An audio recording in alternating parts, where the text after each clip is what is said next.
ស្ដីនឹងជម្រាបសួរបងប្អូនទាំងអស់គ្នាបាទហើយថ្ងៃនេះមកជួបជាមួយខ្ញុំ Freya MVP ថ្ងៃនេះខ្ញុំអត់ដឹងធ្វើវីដេអូអំពីអ្វីទេហើយអូខេយើងមក review ធីមខ្ញុំហើយរួមយើងនិយាយអំពី star ដែលគាត់រកបានដោយសារចិត្តតលាក់រ៉ែថ្ងៃចឹងយើងចង់ដឹងថា star គាត់នឹងបានប្រមាណហើយធីមខ្ញុំក៏មានតារា TikTok ដែរហើយបើចង់ស្គាល់អ្នកស្គាល់ TikTok គាត់អាច comment ប្រាប់ខ្ញុំបាននេះ 14k ឈូនេះគាត់តារា TikTok ដែរហ្នឹងនិយា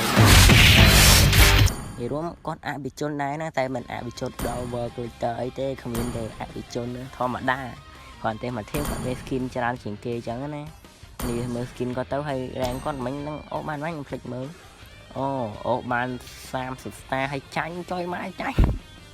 អូខេគាត់លេងសាហាវតែគាត់ចាញ់គ្រប់វគ្គបាទលេងសាហាវតែចាញ់គ្រប់វគ្គលើកនេះយើងមក review បងខ្ញុំម្ដងខ្ញុំបាច់មើលឈ្មោះគាត់តែ JVP 100k ស្អីគេយើងបាច់ហើយគាត់លេងចាញ់ពេកអញ្ចឹងក៏ដល់ពេលគាត់មិនដាក់រូបសម្រាប់ឆ្កែ comment តម្រង់ comment ជេរគាត់ដែរហើយអូខេគាត់ខ្វះ star ទៀតគាត់ឡើងស្អីគេគីឡូរីអញភ្លេចបាត់ហើយចាយនេះគាត់ឡើងបាត់ហើយអូយគាត់ចុយម៉ែលេងម៉ែអូអាលេងម៉ែ 1000 ហ្គេមខ្ញុំលេងតែបាន600 ហ្គេមគាត់លេងឡើង 1000 ហ្គេមហៅអូយហើយរូបខ្ជុកឡើងអង្គុយលើថ្មហើយគាត់អត់អភិជនទេ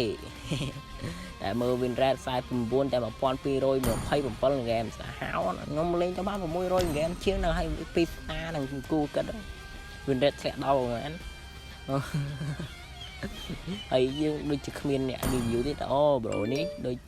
មកហើយនេះ bro 74 star នេះខ្ញុំអត់ដឹងណាគេទាញគាត់ចូលទេខ្ញុំអត់ស្គាល់គាត់ទេតែអូខេគាត់ចង្ហាអញ្ចឹងអាច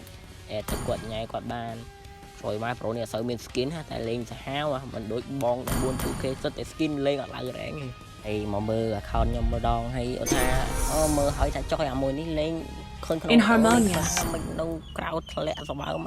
អូខេខ្ញុំកាត់យកតែកន្លែងខ្លាំងទេមកយើងយកកន្លែងអនក៏គ្មានអ្នកណាមើលដែរខ្ញុំគឺដៃមីយ៉ាឥឡូវខ្ញុំលេងចង់លេងមីយ៉ាខ្ញុំដក Fanny មកលេងឬ Freya វិញ Freya MVP ហើយយើងមិនលេង MVP លេង Freya ក៏វាមិនសមដែរណោះហើយ Freya MVP នេះដឹង MVP បានមកនេះ10 gram បានហ្គេម MVP ខ្ញុំហ្នឹងហើយវីដេអូមានតែប៉ុណ្្នឹងទេអរគុណអ្នកទាំងអស់គ្នាដែលមើលវីដេអូទ្រាំមើលវីដេអូខ្ញុំដល់ចប់បានអរគុណខ្ញុំល្បីចាំខ្ញុំចែក Starlight ម្នាក់មកគ្រាប់